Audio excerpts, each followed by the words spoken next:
cuando nosotros tuvimos las posibilidades en el comienzo no las pudimos aprovechar y a partir del gol creo que fue amplio dominador del juego. Nos quedamos porque no pudimos aprovechar las situaciones, el gol de Guaraní nos golpeó y a partir de ahí ellos creo que manejaron mejor el juego. Hoy perdió 4-0, ¿sigue firme en el cargo?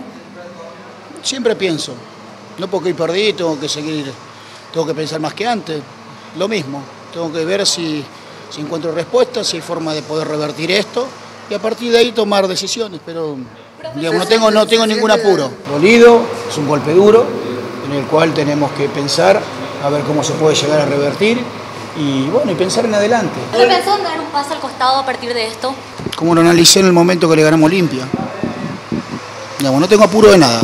Tenemos que levantar el ánimo, tenemos que saber revertir los momentos difíciles y se levanta con actitud, con trabajo, con entrega, ¿sí? Con dedicación, como se hizo siempre. Soy el 100% responsable. Digamos, no me voy a esconder. Digamos, siempre di la cara, siempre fui al frente. Digamos, y cuando el equipo no responde, yo soy el responsable. Cuando el equipo responde, los jugadores son los responsables porque respondan.